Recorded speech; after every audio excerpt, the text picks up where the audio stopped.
Hello everyone, आप सभी का स्वागत है हमारे यूट्यूब चैनल सरस कोचिंग सेंटर में। हम लोग यहाँ पे पढ़ रहे हैं बिहार बोर्ड वर्ग 7 अध्याय 3। उसका हम लोग देखेंगे प्रश्नावली 3.2। तो आइए हम लोग शुरू करते हैं प्रश्नावली 3.2। जैसा कि यहाँ पे पहला क्वेश्चन दिया हुआ है, गुणनफल ज्ञात कीजिए, यानी कि ये क्वेश्चन दिया हुआ है, इसको हमें यहाँ पे गुना करना है। तो आइए हम लोग शुरू करते हैं इसको गुना करना।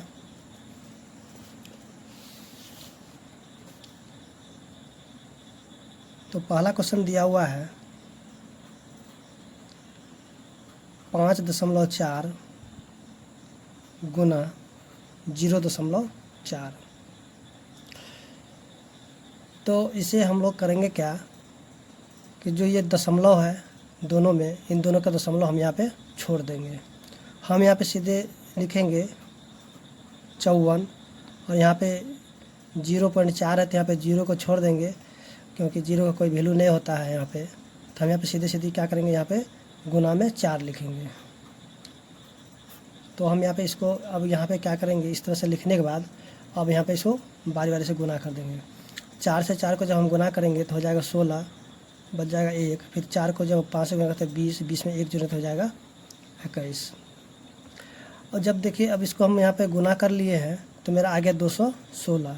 अब हम यहाँ पे करेंगे क्या, जो क्वेश्चन में दिया हुआ है, हम यहाँ पे पॉइंट के बाद की जो संख्या है उसको हम यहाँ पे गिन लेंगे। तो यहाँ पे पॉइंट के बाद 1 अंक है और यहाँ पॉइंट के बाद 1 अंक है, तो टोटल अंक हो गया 2। तो हम यहाँ पे क्या करेंगे, जो मेरा गुणनफल आया है यहाँ पे हम 2 अंक के बाद यहाँ पे पॉइंट दे देंगे, यानी कि अपने जो है दाहिने तरफ से 2 अंक गिन करके यहाँ पे हम पॉइंट दे देंगे। यहाँ पे 1 अंक 2 अंक यहाँ पे हम पॉइंट दे देंगे। तो इस तरह से जो है इसका आंसर हो गया 2.16। तो उम्मीद करते हैं क्वेश्चन नंबर 1 आपको समझ में आ गया होगा। अब हम देखते हैं क्वेश्चन नंबर 2। तो क्वेश्चन नंबर 2 दिया हुआ है 4.32 गुना 0.02। तो हम यहाँ पे क्या करेंगे, यहाँ पे दशमलव को छोड़ देंगे और यहाँ पे जो अंक सिर्फ हम यहाँ पे अंक को लिखेंगे। तो हो जाएगा 432 का गुना में यहाँ पे जो 0 को हम यहाँ छोड़ देंगे, यहाँ पे सीधे हम यहाँ पे 2 को लिख देंगे। अब हम यहाँ क्या करेंगे, जो है 432 को हम यहाँ पे 2 से गुना कर देंगे। तो गुना करने के बाद आ जाएगा 2 दूनी 4, 3 दूनी 6, 4 दूनी 8। अब जो देखिए 432 को जो हम 2 से गुना कर दिए तो मेरा हो गया 864। अब हम यहाँ पे करेंगे क्या कि यहाँ जब पॉइंट के बाद जो संख्या है उसको हम यहाँ पे गिन लेंगे। तो यहाँ पे पॉइंट के बाद 2 अंक है, यहाँ पे 2 अंक है, तो यहाँ पे 2 और 2 4 अंक हो गया। तो हम यहाँ क्या करेंगे, अपने जो है दाहिने तरफ से 4 अंक गिन करके यहाँ पे पॉइंट लगा देंगे। तो यहाँ देखें 1 अंक 2 अंक 3 अंक, तो यहाँ पे 3 ही अंक हो रहा था। हम क्या कि इसको 4 अंक पुराने के लिए 1 0 जो है 8 के आगे में ला के रख देंगे। अब देखें 1 अंक 2 अंक 3 अंक 4 अंक हो गया था, हम यहाँ पे एक आगे पॉइंट ला के रख देंगे, यहाँ पे 0। तो इस तरह से जो मेरा आंसर आ गया है 0.0864। तो इसका आंसर आ गया है। अब हम देखेंगे क्वेश्चन नंबर 3। तो क्वेश्चन नंबर 3 दिया हुआ है 8.24 गुना में 0। तो यहाँ पे जब है, जैसा कि हम लोग जानते हैं कि जब कोई भी संख्या को हम 0 से गुना करते हैं तो उसका गुणनफल 0 के बराबर ही आता है। तो हम यहाँ पे सीधे सीधे कर सकते हैं इसको, जब हम 0 से गुना करते हैं ये सीधा मेरा ये हो जाएगा 0। तो इसका आंसर आ गया है यहाँ पे 0, क्योंकि यहाँ पे दशमलव बैठाने की कोई ज़रूरत नहीं है। अब हम यहाँ पे क्वेश्चन नंबर 4 को देखेंगे, जो कि दिया हुआ है 15.2 गुना 0.002। अब हम यहाँ पे करेंगे क्या, जो यहाँ दशमलव है दशमलव को हम छोड़ देंगे, हम सीधे यहाँ पे संख्या को लिख लेंगे। तो यहाँ पे हो जाएगा 152। फिर गुना में यहाँ पे जो है पॉइंट के बाद जो 0 इस सब को हम छोड़ देंगे, सिर्फ यहाँ पे हम 2 को लिख लेंगे। तो यहाँ पे लिखेंगे 2। अब हम करेंगे क्या कि 2 से जो है 152 को गुना कर देंगे। तो ये हो जाएगा मेरा 152 को जब हम 2 से गुना करेंगे तो हो जाएगा मेरा 304। अब हम यहाँ पे करेंगे क्या, जो पॉइंट है पॉइंट के बाद जितने भी अंक है उसको हम यहाँ पे गिन लेंगे। तो यहाँ पॉइंट के बाद 1 अंक यहाँ पे है, 1 2 3 अंक, या टोटल अंक हो गया 4। तो हम यहाँ क्या करेंगे कि 4 अंक के बाद यहाँ पे पॉइंट बैठा देंगे। तो यहाँ देखेंगे 1 अंक 2 अंक 3 अंक है, तो हम क्या करेंगे इसके आगे एक 0 ला के इसको हम 4 अंक बना देंगे। अब यहाँ पे एक पॉइंट ला के रख देंगे, फिर यहाँ पे जीरो दे देंगे। तो इस तरह से इसका आंसर जो है आ गया है 0.0304।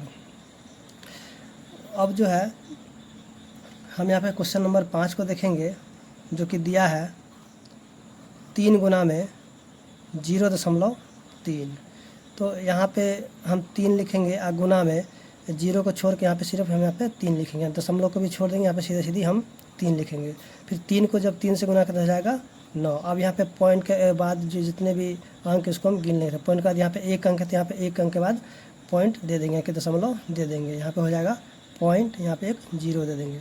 अब जो है यहाँ पे 0 जो है ये दशमलव को दिखाने के लिए यहाँ पे 0 दिया जाता है, तो 0 आप नहीं भी देंगे तो कोई दिक्कत नहीं होगा। अब देखते हैं क्वेश्चन नंबर 6, जो कि दिया है 0.7 गुना 0.7। तो यहाँ पे हम करेंगे क्या, जो दशमलव है उसको हम छोड़ देंगे, यहाँ पे सीधे सीधे अंक को हम लिखेंगे। तो यहाँ पे 7 और फिर यहाँ पे 7, तो गुना में 7 को 7 से गुना करेंगे तो हो जाएगा 49। अब यहाँ पे जो है पॉइंट के बाद जितने अंक है उसको हम यहाँ पे गिन लेते हैं। पॉइंट का 1 अंक है, यहाँ भी 1 अंक है, यहाँ कि 2 अंक के बाद पॉइंट हम यहाँ पे डालेंगे। तो यहाँ पे 1 अंक 2 अंक, यहाँ पे 2 अंक के बाद पॉइंट यहाँ पे दे देंगे। तो इस तरह से इसका आंसर होगा 0.4 और 9। उसी तरह हम यहाँ पे क्वेश्चन नंबर 7 को देखेंगे, जो कि दिया है 0.0003 गुना 10। यहाँ भी वही उसी तरीके से हम यहाँ पे गुना करेंगे क्या, जो पॉइंट है उसको पॉइंट को हम छोड़ के यहाँ पे सीधे सीधे यहाँ पे 3 लिखेंगे। यहाँ लिखेंगे 3 और गुना में यहाँ पे 10। 3 को जब हम गुना करेंगे 10 से तो हो जाएगा 30। अब यहाँ पे पॉइंट के बाद जितना भी अंक है उसको हम यहाँ पे गिन लेते हैं, 1 2 3 4। तो यहाँ पे करेंगे क्या, 4 अंक के बाद पॉइंट, 1 अंक 2 अंक 3 अंक 4 अंक, यहाँ पे पॉइंट 0। तो इस तरह से इसका आंसर हो जाएगा 0.003। तो उम्मीद करते हैं क्वेश्चन नंबर 7 आपको समझ में आ गया होगा।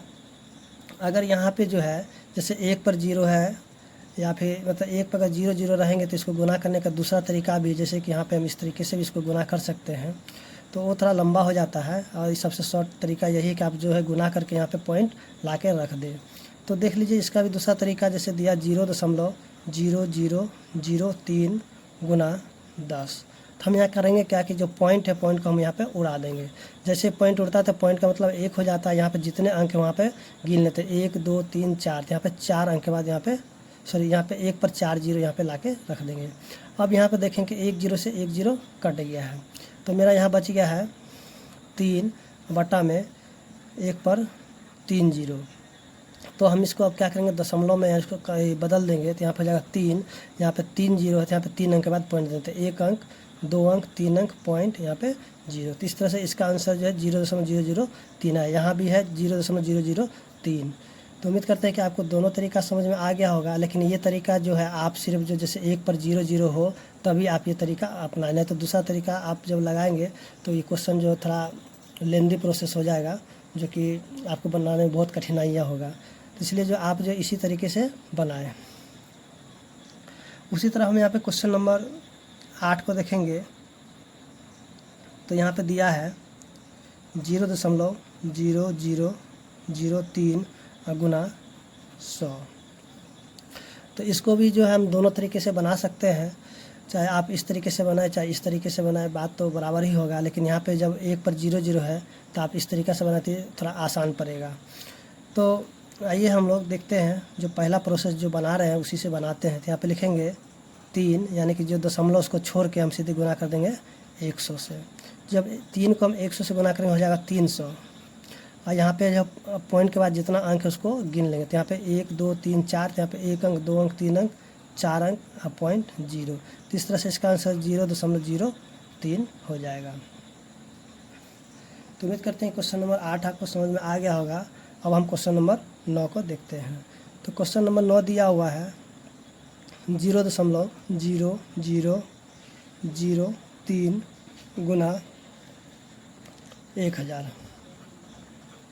तो यहाँ भी हम वही तरीका अपनाएंगे जो कि क्वेश्चन नंबर 8 में अपनाए थे। तो यहाँ पे हम लिखेंगे 3, यानी कि दशमलव के बाद जितना भी है दशमलव है उसको हम छोड़ देंगे। यहाँ पे सिर्फ 3 को हम यहाँ पे लिख लेंगे, 0 का कोई वैल्यू नहीं होता है। तो फिर यहाँ पे गुना करेंगे 1000 हो जाएगा यहाँ पे। तो यहाँ पे 3 को जब 1000 से गुना तो हो जाएगा 3000।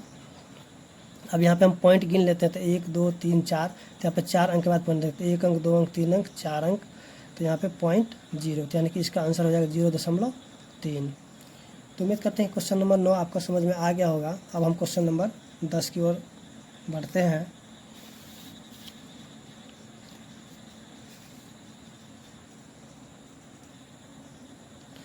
तो क्वेश्चन नंबर 10 यहाँ पे दिया हुआ है 0.0003 गुना में 10,000। तो यहाँ भी उसी तरह करेंगे, यहाँ पे पॉइंट को छोड़ देंगे, यहाँ पे सिर्फ हम यहाँ पे 3 को लिखेंगे, फिर गुना में 10,000। 3 को जब हम 10,000 से गुना तो हो जाएगा मेरा 30,000। अब यहाँ पे देखेंगे कि पॉइंट के बाद कितने अंक है, तो यहाँ पे 1 2 3 4, यहाँ पे 4 अंक के बाद पॉइंट देते हैं, 1 2 3 4, यहाँ पे पॉइंट हो जाएगा, यानी कि इसका आंसर हो जाएगा सीधा सीधी 3 हो जाएगा। उसी तरह हम यहाँ क्वेश्चन नंबर 11 को देखेंगे, जो कि दिया हुआ है 0.0003 गुना 1 लाख। तो इसको भी हम यहाँ पे 3 गुना में 1 लाख, तो इसको हम 3 को जब 1 लाख से गुना करते हो जाएगा 3 लाख। अब यहाँ पे हम पॉइंट के बाद की संख्या गिन लेते हैं, तो 1 2 3 4, यहाँ पे हम 4 अंक के बाद पॉइंट दे देते हैं, 1 अंक 2 अंक 3 अंक 4 अंक, यहाँ पे हो जाएगा पॉइंट, जो कि इसका आंसर हो जाएगा 30।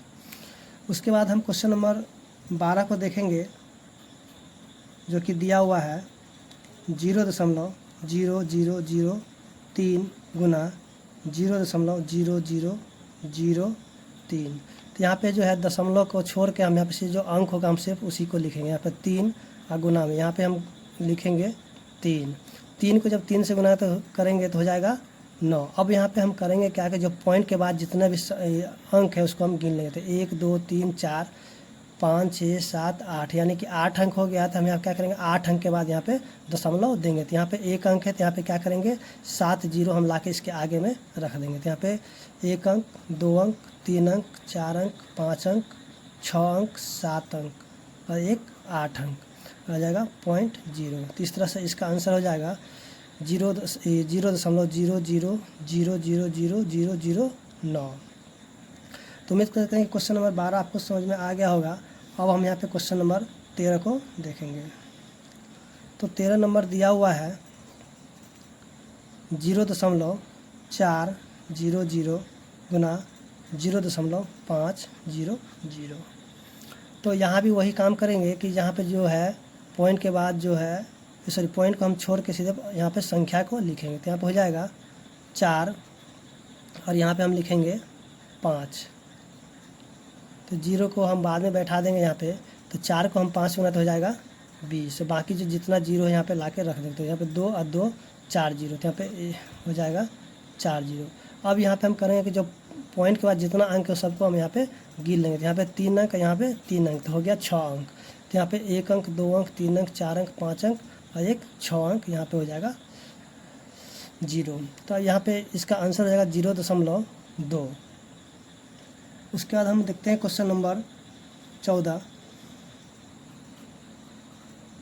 जो कि दिया माइनस में 2.5 गुना 5। अब हम यहाँ पे करेंगे क्या, जो पॉइंट है उसको हम छोड़ देंगे, यहाँ पे लिखेंगे 25 गुना में 5। उसके बाद जो हम इसको गुना करें तो हो जाएगा 125 माइनस में। तो यहाँ पे हम पॉइंट के बाद का अंक गिने थे, पॉइंट के बाद 1 अंक है, तो यहाँ पे 1 अंक के बाद यहाँ पे पॉइंट ला कर रख देते। इसका आंसर हो जाएगा -12.5। उसी तरह हम क्वेश्चन नंबर 15 को भी देख लेते हैं, जो कि दिया है माइनस में 2.5 गुना -2.5। तो यहाँ पे करेंगे कि जो पॉइंट को हम छोड़ देंगे, यहाँ पे सीधे सीधे अंक जो है उसको हम यहाँ पे लिख लेंगे कि 25 गुना में 25 माइनस है, यहाँ भी माइनस है। तो माइनस को जब माइनस से हम गुना करें तो हो जाएगा प्लस। अब 25 को जब 25 से गुना तो हो जाएगा 625। यहाँ पे पॉइंट के बाद अंक गिनेंगे, तो यहाँ पे 1 अंक, यहाँ पे 1 अंक, तो हो गया 2 अंक। तो 2 अंक के बाद यहाँ पे पॉइंट रख देंगे। तो उम्मीद करते हैं कि क्वेश्चन नंबर 1 आपको समझ में आ गया होगा। अगर आपको मेरा वीडियो अच्छा लगा हो तो मेरे चैनल को सब्सक्राइब कर ले। धन्यवाद।